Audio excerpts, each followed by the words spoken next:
इसमें आप सभी का स्वागत है। इस समय आप जैसे कि देख सकते हैं कि तमाम कांग्रेसी नेता बेतहाशा बढ़ती हुई महंगाई के विरोध में जन जागरण पदयात्रा निकाल रहे हैं। जानकारी के लिए आपको बताना चाहेंगे, बड़कल विधानसभा क्षेत्र के नेता, काफ़ी प्रसिद्ध नेता विजय प्रताप जी यहाँ पर इस समय अपने कांग्रेसी तमाम नेताओं के साथ यहाँ पर ये यात्रा निकाल रहे हैं।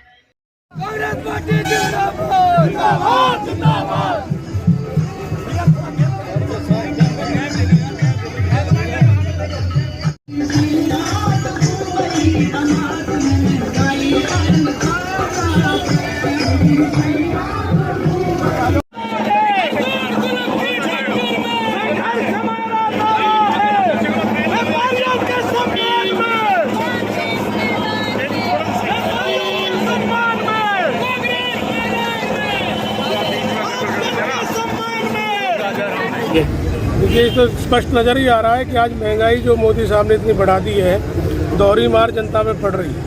अर्थव्यवस्था खराब है, बेरोजगारों की संख्या बढ़ रही है, महंगाई दोगुनी हो गई है, हर चीज़ के रेट आप देखिए। उसके विरोध में लोगों को जागृत करने के लिए कांग्रेस ने पदयात्रा निकाली है। हम बड़कल तहसील से शुरू करेंगे और पूरे बाजार में घूमने के बाद हम लखानी धर्मशाला से। ये तो लाजिमी था, मोदी साहब ने अपनी भूल को स्वीकार किया है, लेकिन जो 700 साढ़े 700 परिवारों के जो लोग शहीद हुए हैं उनकी भरपाई कभी नहीं की जा सकती, उस दुख को कभी नहीं मिटाएगा। समाज हमेशा उनका ऋणी रहेगा।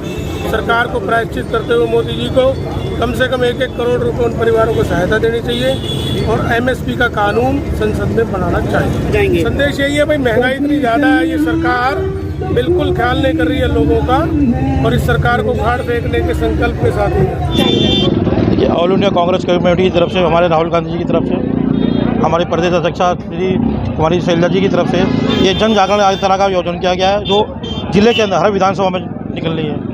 आज महंगाई से चाहे वो मजदूर वर्ग हो, चाहे किसान हो, चाहे आम आदमी हो, चाहे व्यापारी वर्ग हो, हर आदमी परेशान है। आज उस आवाज़ को उठाते कांग्रेस पार्टी ने हमेशा इस तरह के गरीबों की आवाज़ को उठाया है, किसानों की आवाज़ को उठाया है, महंगाई के मुद्दों को हमेशा उठाते रही है और उठाती रहेगी। उसी जो महंगाई जो बेतहाशा तरीके से बढ़ रही है, उसके विरोध में कांग्रेस पार्टी ने जन जागरण पदयात्रा निकाली है। आज किसानों की जो जीत हुई है, ये देश में लोकतंत्र की जीत हुई है, मैं उसकी बधाई देता हूं। और पहले ही दिन से श्री राहुल गांधी जी और कांग्रेस पार्टी के एक-एक कार्यकर्ता ने पंजाब से लेकर हरियाणा तक किसानों का जो साथ दिया है और आज जो जीत हुई है, मैं सच्चे मायने में मानता हूं कि कांग्रेस की जीत हुई है, किसानों की जीत हुई है, मजदूरों की जीत हुई है, लोकतंत्र की जीत हुई है। आज तानाशाह हार गया है, तानाशाह ने माफी मांगी है और जब तक जनता महंगाई से बचेगी, रोजगार की मांग करेगी, बीजेपी को हटाते जाओ, अच्छे दिन लाते जाओ। मैं इन्हीं शब्दों के साथ बहुत बहुत धन्यवाद। अगर मोदी जी ने किसानों के हित में एक कानून निकाले होते तो शायद आज वो वापस नहीं लेते, मगर कहते हैं ना, जब चोर पकड़ा जाता तो कोई ना कोई रास्ता तो वो अपने बचाव का ढूंढता है। आज वो अपने आप को सही बता रहे हैं, फिर माफी क्यों मांग रहे हैं किसानों से? क्यों हाथ जोड़ रहे हैं? क्यों पैर पकड़ रहे हैं? क्यों कह रहे हैं कि मैं अपनी गलती पे शर्मिंदा हूँ? अपने बयानों से क्यों मुकर रहे हैं? एक एक उस व्यक्ति को याद रखा जाएगा जिसने खालिस्तानी कहा, पाकिस्तानी कहा, जिसने कहा कि भाई ये तो किसान नहीं है, नकली किसान है। आज उन नकली किसानों की अगर ये पावर है तो सोच लो असली किसान क्या करेंगे। कुछ किसानों को क्या वो किसी को नहीं समझा पाए क्योंकि वो गलत थे, और जब आदमी खुद गलत होता है तो उसको झुकना ही पड़ता है। मैं सबसे पहले तो उन अपने 712 भाइयों को शहादत को नमन करती हूँ जिन्होंने अपने प्राणों की आहुति इस यज्ञ में दे दी। उसके बाद उन भाइयों को, उन बहनों को, उन बच्चों को जो अपने परिवार को छोड़ के तकरीबन 1 साल से बॉर्डर पे पड़े हुए हैं, धरनों में पड़े हुए हैं, मगर वो अपने थोड़े से भी मकसद से डगमगाए नहीं। वो कहते थे, मोदी जी कहते थे, एक मुट्ठी भर किसान है। अरे मुट्ठी भर किसानों की आपने ताकत देख ली। जब मुट्ठी बंद होती है तो वो लाख की होती है। पहले क्या था कि एक बात थी कि दाल रोटी खाओ, प्रभु के गुण खाओ, मगर आज थाली इतनी महंगी होगी कि गरीबों की थाली मोदी ने खा ली। दाल की तो छोड़ो, तेल ही, सरसों का तेल 200 पार जा रहा है, पेट्रोल, डीजल, सब कुछ। जब अंतर्राष्ट्रीय बाजार में सबसे कम डीजल और पेट्रोल के रेट हैं, उस टाइम हमारे इंडिया में सबसे ज़्यादा हैं। सब्जी ले लो, आप बाजार में जाओगे 70 रुपये किलो टमाटर हैं। तो इतनी महंगाई, सिलेंडर 1000 के पार।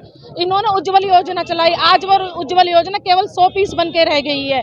उज्ज्वल योजना का क्या फायदा हुआ जब हम आज फिर उसी चूल्हे पे आ गए, उसी चक्की पे आ गए। इस उज्ज्वल योजना का क्या फायदा हुआ? इतनी महंगाई में गरीब रोटी आज एक टाइम गरीब आदमी एक टाइम भूखा सो रहा है, वो पर भरपेट खाना नहीं खा सकता। तो इसी में लिए अब हमको पता है, हमारी ताकत का हमको अंदाजा है कि हमने इसको झुकाया है, हम फिर इसको झुकाएंगे। इस महंगाई के लिए जो हमने आया अभियान चलाया है, इस महंगाई की कमर हम फिर तोड़ेंगे।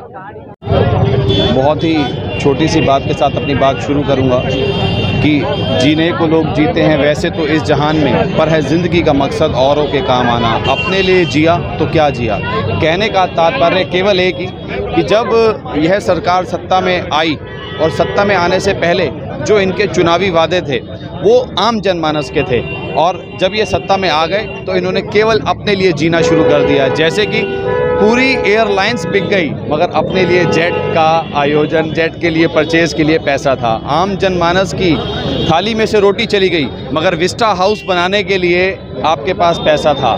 लोगों की जो ज़िंदगी के अंदर तिल तिल करके मर रहे थे लोग पेट्रोल और डीजल की मार से, टैक्स आपने बढ़ा दिया, मगर अपने जो कि झूठे डेवलपमेंट के काम थे उनको आपने नहीं रोका। ये सरकार बातों में कुछ और है और धरातल पर कुछ और है। वास्तविकता से बहुत भिन्न है मौजूदा सत्तासीन सरकार।